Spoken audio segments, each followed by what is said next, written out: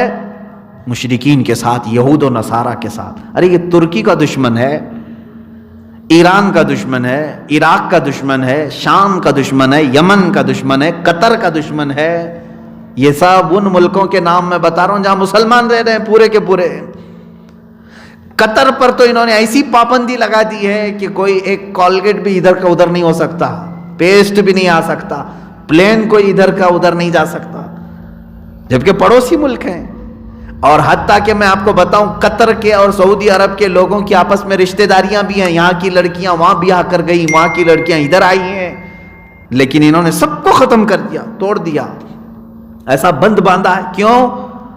وجہ کیا ہے؟ قطر سے بائیکاٹ کیوں کیا تھا سعودی نے؟ جانتے ہیں آپ؟ صرف اس بنیاد پر کہ وہ اسلام کی زیادہ بات کر رہا تھا۔ ان کے یہاں اخوان المسلمین، مسلم بردرہوڈ ایک تنظیم ہے، سعودی کا الزام ہے کہ یہ کٹر وادی تنظیم کا سپورٹر ہے، اس لیے ہم اس کو بینڈ کرتے ہیں۔ کٹر وادی تنظیم کا سپورٹر ہے، دہشت گردی کو پھیلا رہا۔ کون سی دہشت گردی؟ جو امریکہ کی زبان میں دہشت گرد ہے وہی سعودی عرب کی زبان میں دہشت گرد ہے۔ انہوں نے اپنے رپورٹر کو، اپنے صحافیوں کا قتل کیا، لیکن آپ جانتے نہیں ہوں گے امریکی فوجی تقریباً 20,000 سے زیادہ سعودی میں بیٹھے ہیں، ان کو خنزیر کا گوشت بھی یہی مہیا کر کے دیتے ہیں۔ ہاں صاف سی بات ہے، یہ کفار و مشرکین کے ساتھ ان کی دوستی، اٹھنا بیٹھنا ان کے ساتھ، شراب کباب ان کے ساتھ، اور مومنین سے تمہاری دشمنی، یہی تو منافقین کی صفات ہے۔ میں پوچھتا ہوں ان لوگوں سے جو آج تک چلاتے تھے ارے سعودی کو فالو کرو، سعودی کو فالو کرو، اب بھی تمہاری آنکھیں نہیں کھلی کہ ان کی غلط پالیسیوں پر؟ انہوں نے سینما تھیٹر کھول دیے پورے سعودی عرب میں صرف کفار و مشرکین کو راضی رکھنے کے لیے، پردے کو ہٹانے کا حکم دے دیا، آزادی دے دو، بیچ بنانے کا آرڈر دے دیا کہ ننگے وہاں پر بھی ناچیں۔ ایک سٹی بنانے جا رہے ہیں، یہ 5 اسٹار سٹی، جس پہ سارے کنٹریز اپنا انویسٹ کر رہے ہیں، جس میں اسرائیل سب سے بڑا انویسٹر ہے سعودی عرب میں۔ جس حجاز پاک کو، جس عرب شریف کو اللہ کے نبی صلی اللہ تعالیٰ علیہ وسلم نے ہر بے حیائی سے پاک کیا تھا، افسوس ہے کہ اس زمانے میں وہ ساری بے حیائیاں یہ لانے کی کوشش کر رہے ہیں۔ پہچانو یہ سعودی نہیں ہیں، یہ یہودی ہیں، لباس اوڑا ہوا ہے انہوں نے اسلام کا۔ جو لارنس آف عربیہ نے 100 سال پہلے ترکی کو ختم کرنے کے لیے کیا تھا، وہی آج تخت پر بیٹھے ہوئے لوگ کر رہے ہیں، پہچان نہیں پا رہے ہیں لوگ۔ یہ کینسر ہے، اس وقت تمہیں معلوم ہوگا جب یہ بہت کچھ تباہ کر چکا ہوگا۔ جیسے ترکی میں ہوا یہ کہ مصطفیٰ کمال باشا نام کے شخص کو انہوں نے اپنا لیڈر بنایا، ترکیوں نے خلافت عثمانیہ کے ختم کرنے کے بعد۔ مصطفیٰ کمال باشا کون ہے؟ اس کو کہا جاتا ہے بہت روشن خیال آدمی، بہت ترقی چاہنے والا آدمی۔ وہ ایک فوجی لیڈر تھا، اور اس کو لوگوں نے ہاتھوں ہاتھ لیا کہ یہ اچھی اچھی باتیں کرتا ہے، جیسے یہاں ہندوستان والوں نے اچھے دن آئیں گے کہہ کر کے بیوقوف کو ہاتھوں ہاتھ لے لیا تھا۔ ہاں ظاہر سی بات ہے، جب کوئی ڈمرو بجاتا ہے تو اس وقت اچھا لگتا ہے، لیکن جب کھیل ختم ہو جائے تو سب کھجلی ہے اور کچھ بھی نہیں ہے۔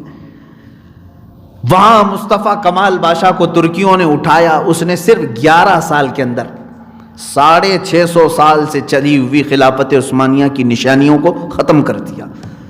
اذانوں کو اس نے بند کروایا تھا، اذان دینے پر پابندی لگا دیا تھا۔ کون؟ مصطفیٰ کمال باشا۔ حجاب پر پابندی لگایا کہ کوئی عورت حجاب نہیں پہنے گی، آج تک اس کے اثرات باقی ہیں ترکی میں۔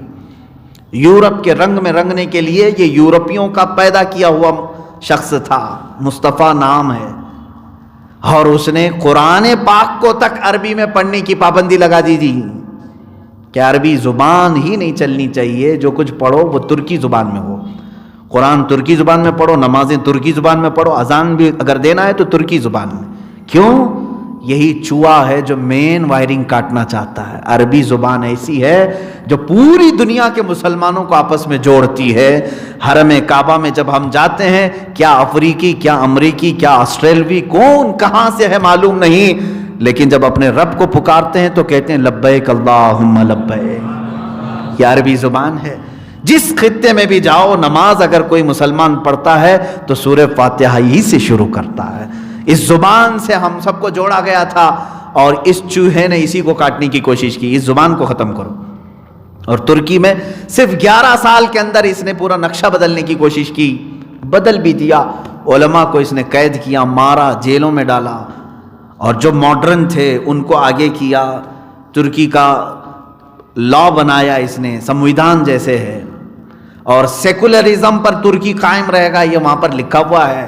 اور اگر کوئی بھی صدر غیر سیکولر آئے تو فوج کو اختیار ہے کہ اس کا تختہ پلٹے اور فوج قابض ہو جائے، یہ آئین میں اس نے لکھوایا۔ ایسی ایسی چیزیں کہ پوری ترکی کو یورپ کے ہاتھوں بیچ دیا کہ ترکی اپنی ہی زمین سے کوئی فائدہ نہیں اٹھا سکے گا۔ دریائے فاسفورس سے جتنے بھی جہاز گزریں گے وہ کوئی ٹیکس نہیں دے گا ترکی کو۔ پورا یورپ ترکی کی زمین آج بھی استعمال کرتا ہے، کوئی ٹیکس نہیں دیا جائے۔ یہ کون ایگریمنٹ بنایا؟ مصطفیٰ کمال بادشاہ، جس نے ابھی مسجد آیا صوفیہ جو معاملہ ابھی چند دنوں پہلے آپ نے سنا ہوگا، یہ 500 سال سے مسجد تھی اور اس کو اس نے بدل کر کے میوزیم بنا دیا تھا۔ یہی وہ شخص تھا مصطفیٰ کمال بادشاہ۔ ترقی کے نام پر، ماڈرنیٹی کے نام پر، جدت کے نام پر پورے اسلام کی جڑیں کھوکھلی کر دیا تھا۔ لیکن جب یہ مرا تب علماء کو پتا چلا کہ یہ یہودی تھا، اسلام کا لباس اوڑھ کر کے مسلمانوں میں آیا تھا۔ ایک فرقہ ہے یہودیوں کا، دونما فرقہ، جو لوگ اپنے بچوں کا نام ہی مصطفیٰ، مرتضیٰ، محمد، احمد رکھتے ہیں، پڑھاتے بھی ہیں مسلمانوں، لیکن ان سے وعدہ لیتے ہیں، عہد لیتے ہیں کہ تم اسلام کی بیخ کنی کرو گے، جڑیں کاٹو گے، مسلمانوں میں جماعتیں بناؤ گے، ان میں فرقے پیدا کرو گے۔ یہ عہد لے کر کے نکلتے ہیں۔ انہی میں سے ایک شخص تھا مصطفیٰ کمال۔ میرے عزیزو، یہ منافقین کی اگر فہرست گناؤ تو بہت لمبی چلی جائے گی، لیکن افسوس اسی بات کا ہے کہ ہم پہچان نہیں پاتے اور یہ بہت نقصان کر جاتے ہیں۔ ہونا کیا چاہیے، ان کا علاج کیا ہے؟ وہی میں نے شروع میں جو بتایا، بلی پالو۔ تم اہل سنت و جماعت کے علماء کی صحبت اختیار کرو، دینی کتب کا مطالعہ اپنے لیے لازم پکڑ لو، بعد میں کوئی بھی آ کر کے تمہیں بہکائے گا نہیں انشاءاللہ العزیز۔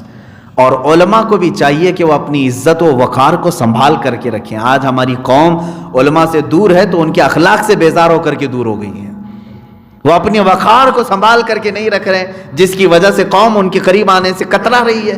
ارے ان کے پاس کیا جائیں؟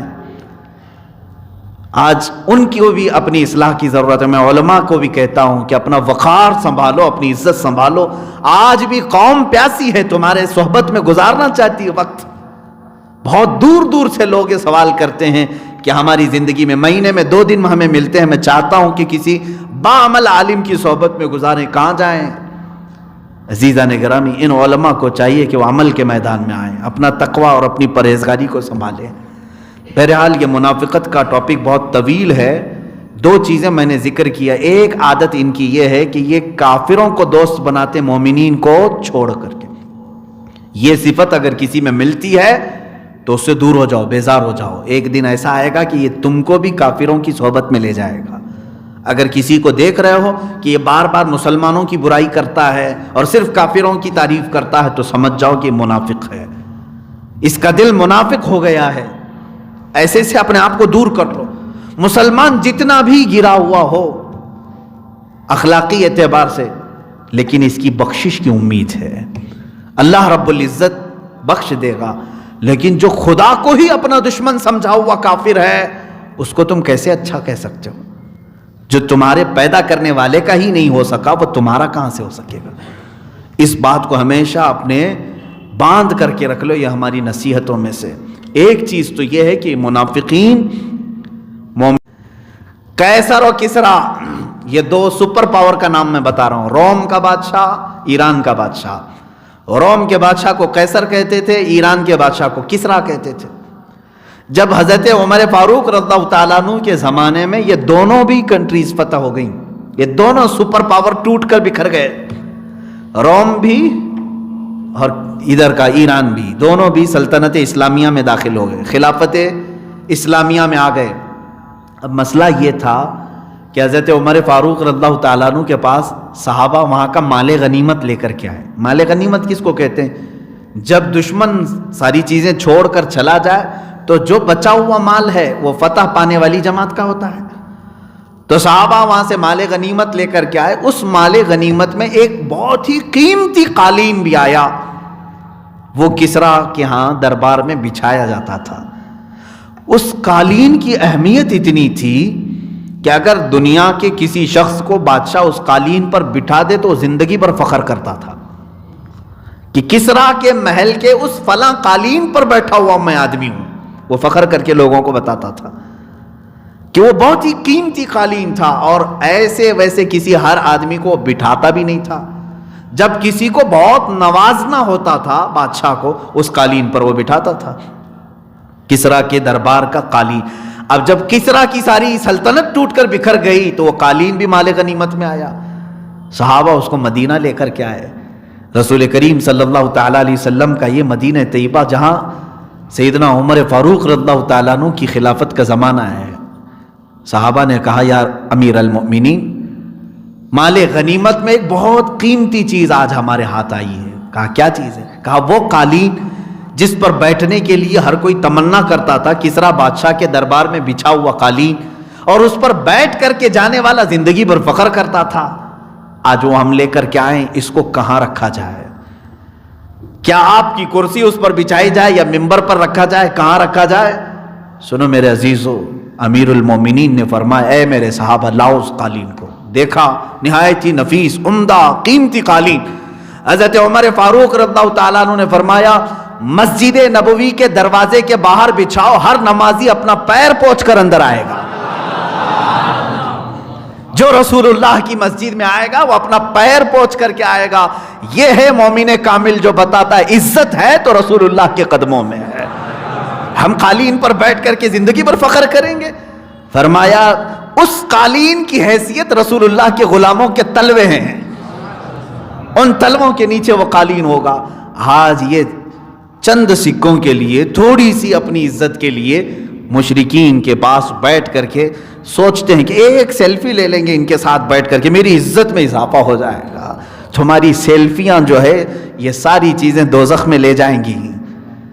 کسی کے ساتھ بیٹھ کر کے تم یہ سوچتے ہو کہ میری عزت میں اضافہ ہو جائے گا، دکھاؤں گا میں سب کو فلاں لیڈر کے ساتھ بیٹھے ہو، یہ دیکھو سیلفی ہے.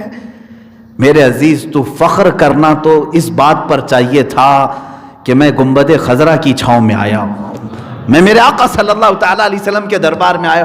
اگر اپنی نسبت پر فخر کرو تو یہ تمہارا حق ہے. اس لیے کہ حضرت عمر فاروق نے بھی بتایا، جب ان کو امیر المومنین کہا گیا تو وہ رو پڑے. کہا کہ اے لوگو، آج جو تم نے مجھے بلایا امیر المومنین، یاد رکھنا میری اپنی حیثیت تو یہ ہے کہ میں خطاب کا وہی بیٹا ہوں جس سے بچپن میں 2 بکریاں نہیں سنبھالی جاتی تھی. آج میں 6 ملکوں کا تنہا نگہبان ہوں، صرف اس لیے کہ میں دامن رسول سے وابستہ ہوں. ہماری جو عزت ہے وہ رسول اللہ کی وجہ سے ہے. اسی لیے قرآن نے کہا ہے فَإِنَّ الْعِزَّةَ لِلَّهِ جَمِيعًا، عزت جو کچھ بھی ہے وہ سب اللہ کے پاس ہے، اور اس نے اپنے محبوب کو عطا کی، اور محبوب کے صدقے میں جو ان سے قریب ہوا انہیں عزت ملی ہے. ہم نے دیکھا ہے بڑے بڑے وہ صوفیاء جو سوکھی روٹی کھاتے تھے لیکن حکومتیں ان کے پاس اپنی کرسیاں لے کر کے آتی تھی. مرد قلندر حضور سیدی آقائی سید العلماء ماہروی رحمۃ اللہ تعالیٰ علیہ، اسی ہندوستان کی مہارانا متحرہ کے بہت پرانے نہیں، سن 1975 میں آپ کا وصال ہوا ہے. یہ وہ زمانہ تھا ایمرجنسی اور ڈکٹیٹرشپ، آج جو ہے اس سے بھی زیادہ ڈینجر اندرا گاندھی کا زمانہ تھا. لیکن سید العلماء رحمۃ اللہ تعالیٰ علیہ کا اثر مومنین پر اتنا زیادہ تھا، وہ فقیرانہ زندگی گزارتے رہے. اور اس وقت ملک کی پرائم منسٹر نے یہ آفر دیا کہ آپ کو ایک MP سیٹ دے دی جائے گی، آپ راجیہ سبھا کے ممبر بن جائیں، آپ کرسی لے لیں. سید العلماء کا وہ تاریخی مقولہ ہے، آپ نے فرمایا تھا کہ الحمدللہ جس کے پاس آیت الکرسی ہے اسے تمہاری کرسی کی ضرورت نہیں ہے، اللہ نے ایک بڑی کرسی سے نوازا ہے. کسی کی جے وجے کیوں پکارے، کیا غرض ہم کو، ہمیں کافی ہے سید اپنا نعرہ یا رسول اللہ، ہمیں کافی ہے سید اپنا نعرہ یا رسول اللہ. اے عزیزو، پورے کے پورے اسلام میں داخل ہو جاؤ. ان کو راضی کیا، ان کو راضی کیا، پھر وہی تمہارے اوپر بھی مسل مشہور ہو جائے گی، دھوبی کا کتا نہ گھر کا نہ گھاٹ کا. اللہ تعالی ہمیں ایسی صفت سے محفوظ فرمائے. وآخر دعوانا ان الحمد للہ رب العالمین. بات تفسیر چل رہی تھی، ٹاپک بدلنا مشکل تھا اور پورا کا پورا ٹاپک الگ تھا، لیکن جماعت کے معزز اراکین نے بھی مجھے یہ یاد دہانی کرائی تھی کہ آج کے دن حضرت مجدد الف ثانی احمد فاروقی سرہندی رحمۃ اللہ تعالی علیہ کا عرس اور حضرت سیدنا امام حسن مجتبی رضی اللہ تعالیٰ عنہ کا کل گزر چکا، تو یہ دو عظیم شخصیات کا یوم وصال بھی تھا، تو ان کی مناسبت سے آپ کچھ بیان کریں، مجھے حکم ہوا تھا، لیکن اب ظاہر سی بات ہے سب پک گئے ہوں گے، اب پھر بیان کا وقت نہیں، میں ایصال ثواب کے لیے ان کی درباروں میں فاتحہ خوانی کروں گا اور ایک ایک دونوں کی بارگاہ میں واقعہ عرض کر دیتا ہوں سیدنا امام حسن مجتبی رضی اللہ تعالیٰ عنہ، اور آج کے زمانے سے لگتی ہوئی بات میں کر دوں گا۔ حضور صلی اللہ تعالیٰ علیہ وسلم نے جو فرمایا، حسن کون ہے؟ حضور کے بڑے نواسے ہیں، حضور صلی اللہ تعالیٰ علیہ وسلم کے نواسے، اور اس حدیث کے راوی سیدنا ابو بکر صدیق رضی اللہ تعالیٰ عنہ فرماتے ہیں کہ میں نے ایک دن رسول کریم صلی اللہ علیہ وسلم کو منبر پر دیکھا، ان کا پاؤں پکڑ کر کے حضرت امام حسن بیٹھے ہوئے تھے۔ حضور صلی اللہ علیہ وسلم نے فرمایا کہ میرا یہ بیٹا عنقریب، یہ میرا بیٹا سید ہوگا، سردار ہوگا، اور عنقریب یہ میری امت کے دو بڑی جماعتوں میں صلح کرائے گا۔ کس کے بارے میں حضور نے فرمایا؟ حضرت امام حسن رضی اللہ عنہ، یہ امت کے دو بڑی جماعتوں میں صلح کرائے گا۔ ایک بات ان کے متعلق ہے، حضرت امام حسن مجتبی رضی اللہ تعالیٰ عنہ بڑے سخی اور فیاض آدمی تھے، کبھی کبھار ایسا نوازتے تھے کہ آپ کے پاس ایک دینار یا ایک درہم بھی نہیں رہ جاتا تھا، اور چھوٹی سی باتوں پر نواز دیتے تھے۔ بہرحال ان کی پوری سیرت اپنے مقام پر، یہاں پر میں نے جو حدیث بیان کی اس پر میں آپ کو کہتا ہوں، حضور اکرم صلی اللہ تعالیٰ علیہ وسلم کی ایک دوسری حدیث ہے، امام حسن کے لیے بھی فرمایا، امام حسین کے لیے بھی فرمایا۔ دیکھیں اس حدیث پر ہمارا پورا عقیدہ بن جانا چاہیے۔ حضور فرماتے ہیں یہ میرے بچے انہوں نے جس سے صلح کی میں اس سے صلح کرتا ہوں، اور انہوں نے جس سے جنگ کی اس نے میرے ساتھ جنگ کی۔ یہ دونوں شہزادے جس سے جنگ کریں حضور کی اس کے ساتھ جنگ ہے، یہ جس سے صلح کریں حضور کی اس کے ساتھ صلح۔ آخر یہ حدیث صادق کب آئی؟ حضرت امام حسن نے کس کے ساتھ کس کی صلح کرائی؟ یہی تو بالکل ہاٹ ٹاپک ہے آج کا۔ بہت سارے لوگ گمراہ بھی ہو رہے ہیں، لیکن بہرحال میں لمبا نہیں لے جاؤں گا۔ امام حسن رضی اللہ تعالیٰ عنہ مولا علی کرم اللہ وجہہ الکریم کی وفات کے بعد خلیفہ بنے، 5ویں خلیفہ راشد ہیں آپ، امام حسن مجتبی رضی اللہ تعالیٰ عنہ۔ حضرت علی رضی اللہ تعالیٰ عنہ کے بعد جب آپ خلیفہ بنے تو اتفاق ایسا ہوا کہ اسی زمانے میں ملک شام میں دمشق میں حضرت امیر معاویہ نے بھی اپنی خلافت کا اعلان کر دیا۔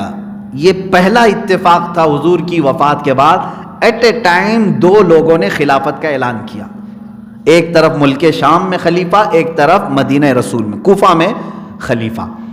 حضرت امام حسن رضی اللہ تعالیٰ عنہ نے کوفہ سے اپنی خلافت کا اعلان کیا، 6 مہینے تک ایسا ہی چلتا رہا، لیکن امام حسن رضی اللہ تعالیٰ عنہ نے دیکھا کہ امت 2 ٹکڑوں میں بٹی ہوئی ہے۔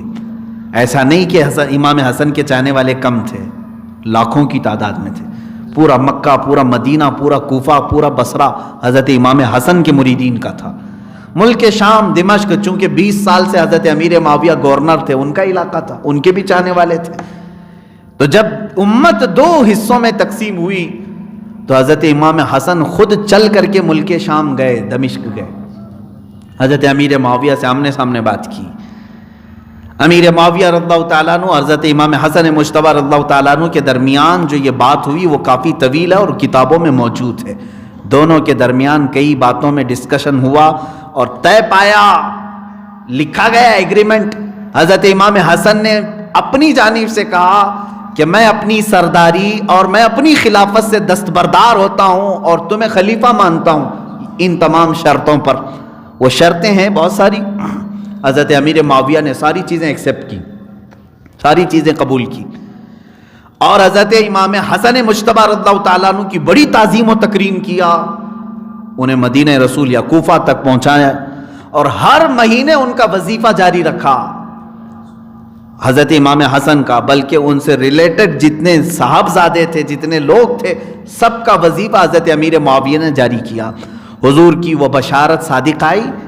حضور صلی اللہ علیہ وسلم نے اس وقت کہا تھا جب امام حسن 4 سال کی عمر کے تھے، 4 سال یا 5 سال کی عمر کے تھے، اس وقت کہا کہ میرا یہ بیٹا میری امت کے 2 جماعتوں میں صلح کرائے گا۔ امام حسن رضی اللہ تعالیٰ عنہ نے وہ حقیقت میں صلح کرائی اور پھر سے پوری امت کو ایک خلیفہ کے ہاتھوں کے نیچے جمع کیا۔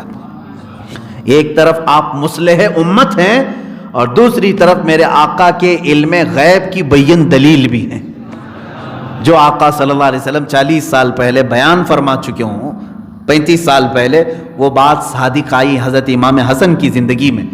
اب ایک بات دوسری حدیث پر میں بات کر رہا ہوں۔ حضور نے فرمایا جو میرے بچے جن سے صلح کریں ان سے ہماری صلح ہے، اور جس سے جنگ کریں ان سے ہماری جنگ ہے۔ ایک شہزادے نے امیر معاویہ سے صلح کی، یہ بات طے ہے، یہ شیعہ بھی مانتے ہیں، ہم بھی مانتے ہیں، سارے لوگوں کی کتابوں میں۔ دوسرے صاحبزادے امام حسین اعظم رضی اللہ تعالیٰ، امام حسین ایک طرف ہیں اور کربلا کا واقعہ پیش آیا کس کے ساتھ؟ یزید کے ساتھ۔ یزید کوئی اور نہیں، وہ امیر معاویہ کا بیٹا ہے، حضرت امیر معاویہ رضی اللہ تعالیٰ عنہ کا بیٹا ہے، لیکن حضرت امام حسین کے ساتھ اس کی جنگ ہوئی۔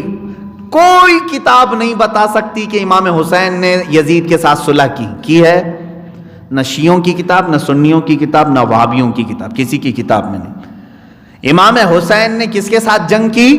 یزید کے ساتھ۔ میرے آقا کا فرمان ہے میرے یہ شہزادوں نے جس سے صلح کی اس سے میری صلح ہے، انہوں نے جس کے ساتھ جنگ کی اس کے ساتھ ہماری جنگ ہے۔ جو مصطفیٰ نے فرمایا وہی آج اہل سنت و جماعت کا بھی قول ہے۔ ہم سنی یہی کہتے ہیں حسن مجتبیٰ نے امیر معاویہ سے صلح کی تو سنیوں کی ان سے صلح ہے، حسین اعظم نے یزید سے جنگ کی تو ہماری آخری سانس تک یزید کے ساتھ ہماری جنگ رہے گی۔ یہی سنیوں کا عقیدہ۔ ہم یزید کے ساتھ صلح کی بات نہیں کرتے، امیر معاویہ سے جنگ کی بات نہیں کرتے، کیونکہ اگر امیر معاویہ کے خلاف بولنا شروع کریں گے تو پھر امام حسن کی عزت پر آنچ آئے گی۔ ہاں تم کیا جواب دو گے بعد میں؟ امیر معاویہ کو کوسنے والوں، کیا امام حسن کو معلوم نہیں تھا کہ امیر معاویہ غلط آدمی تھا اور جا کر کے صلح کر لی؟ ان کے اوپر الزام نہیں آئے گا، ان کے اوپر الزام آئے گا۔ ہاں ہم یزید کو غلط کہتے ہیں اور اسی لیے امام حسین نے اس کے ساتھ صلح نہیں کی۔ سر داد نہ داد دست در دست یزید، ہم تو یہ کہتے ہیں سر دے دیا انہوں نے، اس کے ہاتھ میں ہاتھ نہیں دیا، اس لیے کہ وہ غلط تھا۔ اور امام حسین کی عزت یہ ہے کہ غلط کے ہاتھ میں ہاتھ نہیں دیں گے۔ یہی عزت امام حسن کی بھی ہے کہ وہ غلط کے ہاتھ میں ہاتھ دیں گے۔ تو ایک بھائی کو آپ حق سمجھتے ہیں، انہوں نے غلط کے ہاتھ میں ہاتھ نہیں دیا، دوسرے بھائی امام حسن کو کیوں الزام لگاتے ہیں کہ انہوں نے غلط کے ہاتھ میں ہاتھ دے دیا؟ نہیں میرے عزیزو، امیر معاویہ کو اگر وہ غلط سمجھتے، میں سمجھتا ہوں امام حسن جو ہے شہید ہو جانا پسند کرتے لیکن کبھی صلح نہیں کرتے۔ امام حسن مجتبیٰ رضی اللہ تعالیٰ عنہ نے جن سے صلح کی ان سے سنیوں کی صلح ہے۔ ہم امیر معاویہ کی شان میں برا بھلا نہیں کہیں گے، وہ صحابی رسول ہیں۔ بیٹا برا تھا، بیٹا یزید تھا، بیٹا حسین کے خلاف آیا، ہم اس کے خلاف بولیں گے۔ اسی طرح ہم سعد ابن ابی وقاص کے بارے میں نہیں بولتے، وہ عشرہ مبشرہ میں سے ہیں، لیکن ابھی میں نے تفسیر میں بتایا امام حسین کی طرف سب سے پہلا تیر پھینکنے والا کون ہے؟ عمرو بن سعد، جو سعد ابن ابی وقاص کا بیٹا ہے۔ تو جب تم عمرو کو گالیاں دے سکتے ہو اور سعد ابن ابی وقاص کی عزت کرتے ہو، تو اسی طرح سے یزید کو برا بھلا کہو، ہم کو اس سے کوئی مطلب نہیں، لیکن ان کے باپ امیر معاویہ پر طعن و تشنیع نہ کرو۔ بہرحال یہ ایک عقیدہ تھا۔ اس کے بعد مجدد الفسانی رحمۃ اللہ تعالی علیہ کا آج یوم وصال، یہ 1000 سال کے بعد آنے والا مجدد ہے ہندوستان کی سرزمین پر۔ جب 975 ہجری غالباً چل رہی تھی، اس وقت آپ پیدا ہوئے۔ پنجاب کا علاقہ ہے سرہند، وہیں پر آپ کی پیدائش ہوئی، وہیں پر آپ پلے بڑے، بہت بچپن میں حافظ قرآن ہوئے۔ 17 سال کی عمر میں آپ مفتی کامل بھی بن چکے تھے اور نقش بندی سلسلے میں بیعت ہوئے۔ اس کے بعد آپ کے جو مجاہدانہ کام ہیں، وہ سب سے بڑا کام یہ ہے کہ اکبر بادشاہ اس وقت بے دین ہو گیا تھا۔ دیکھیں وہ بھی ایک چوہا تھا جو ہندوستان میں آیا تھا، ہاں بڑی سلطنت پر بیٹھا تھا، لیکن بات کیا کر رہا تھا کہ نہیں اب ہر مسجد پر مورتی بھی ہونی چاہیے، ممبر پر مورتی بھی ہو، اذانوں میں سیپ بجائے جائے، دونوں مکس کرنا چاہ رہا تھا۔ وہ ایک نیا دین لا رہا تھا جس کا نام دین الہی اس نے رکھا۔ مجدد الف ثانی احمد فاروقی سرہندی ان کا مجاہدہ تھا، ان کا جہاد تھا، اس کے خلاف بولنا شروع کیا، ارے بادشاہ وقت کے خلاف۔ آج جو ہے الیکٹڈ جو ہے پرائم منسٹر کے بارے میں بولنے سے لوگ ڈر رہے ہیں، وہ الیکٹڈ نہیں تھا، وہ زور زبردستی سے آنے والے بادشاہ ہوتے تھے، جنگ کے بل بوتے۔ وہاں کوئی الیکشن نہیں ہوتا تھا جب پہلے رولنگ سسٹم جو ہوتا تھا، رولنگ سسٹم میں رولر ہوتا تھا، باقی کوئی اس کو سیلیکٹ کر کے نہیں بھیجتا تھا، نہ الیکٹ کر کے بھیجتا تھا۔ آج ہماری ہی ووٹوں سے آیا ہوا آدمی ہے، غلط جا رہا ہے تو ہم غلط بولیں گے، تمہارے سے ہماری دشمنی کیا ہے؟ دشمنی اسی بات کی ہے کہ ملک کو بیچو گے تو ہم بولیں گے۔ بہرحال اکبر بادشاہ کے خلاف مجدد الف ثانی کھڑے ہو گئے۔ کیسا جہاد رہا ہوگا؟ مولویوں کو سیکھنا چاہیے، علماء کو سیکھنا چاہیے۔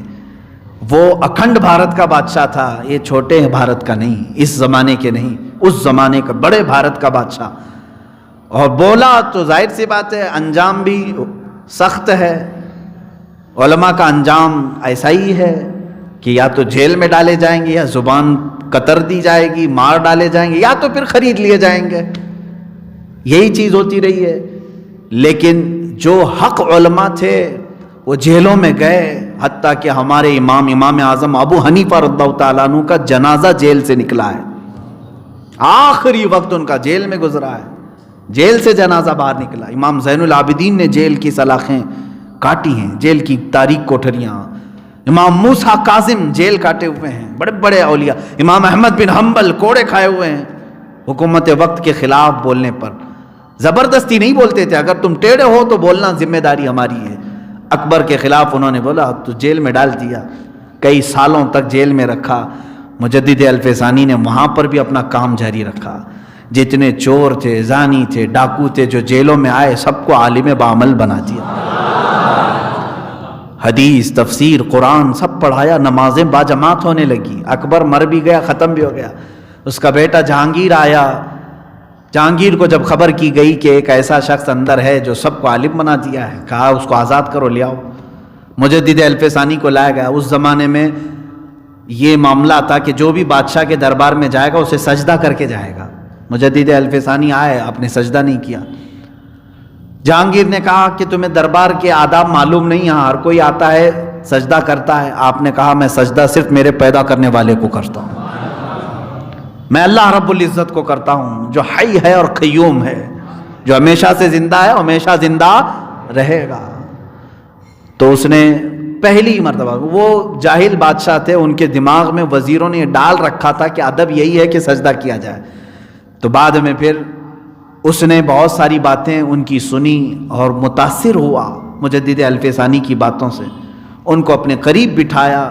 یہ موقع کو غنیمت جان کر کے مجدد الف ثانی نے کہا میں تیرے پاس اسی وقت بیٹھنے کو تیار ہوں جب تو حکومتی سطح پر، حکومتی ریاستی سطح پر اپنے باپ کے قائم کیے ہوئے سارے اصولوں کو ختم کرنے کا اعلان جب تک نہیں کرتا میں تیرے سامنے نہیں بیٹھ سکتا۔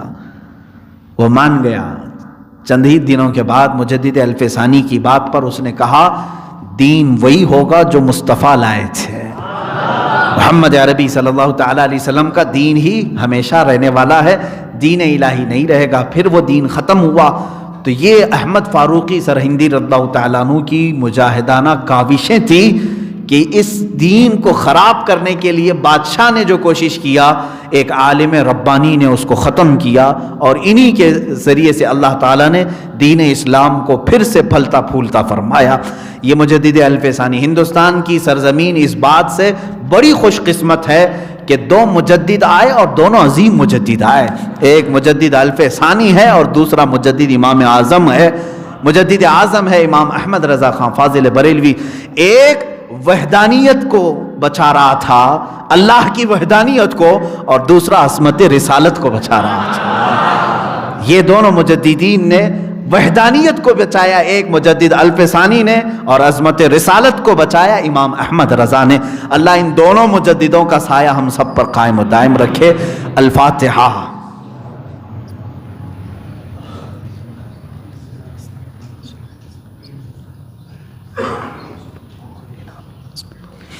الہ العالمین ستار العیوب غفار الذنوب قدیر و جبار خدا، جو کچھ بھی بیان ہوا کہا گیا سب کو اپنی بارگاہ میں قبول فرما، غلطیوں کو تائیوں کو اپنے فضل و کرم سے معاف فرما، جو پڑھا گیا ہے اس کا ثواب اپنے حبیب پاک صلی اللہ علیہ وسلم کی بارگاہ میں نظر قبول فرما، مصطفیٰ کریم صلی اللہ علیہ وسلم کے صدقے و توسل تمام انبیاء، صحابہ، اولیاء، مومنین، مومنات، مسلمین، مسلمات کی روحوں کو نظر کیا قبول فرما، خصوصاً بالخصوص امام حسن مجتبی اور مجدد الفسانی احمد فاروقی سرہندی رضی اللہ تعالیٰ عنہما کی بارگاہ میں نظر قبول فرما۔ ان دونوں شخصیتوں کے یوم وصال کی برکتوں سے مولا ہماری تمام آفتوں بلاؤں کو دور فرما دے، ہماری بری بیماریوں کو دور فرما دے۔ اے اللہ ہم سب کو خیر و برکت عطا فرما، ایمان کی پختگی عطا فرما، منافقت کے جراثیم سے بچا، بد مذہبوں کی صحبت سے ہمیں بچا۔ الہ العالمین ہماری دعاؤں کو رسول پاک کے نالین پاک کے صدقے قبول فرما۔ ان اللہ و ملائکتہ یصلون علی النبی یا ایھا الذین آمنوا صلوا علیہ وسلموا تسلیما۔ اللہم صل وسلم علی سیدنا محمد وآلہ واصحابہ وبارک وسلم۔ سبحان ربک رب العزة عما یصفون وسلام علی المرسلین والحمد للہ رب العالمین بحق لا الہ الا اللہ۔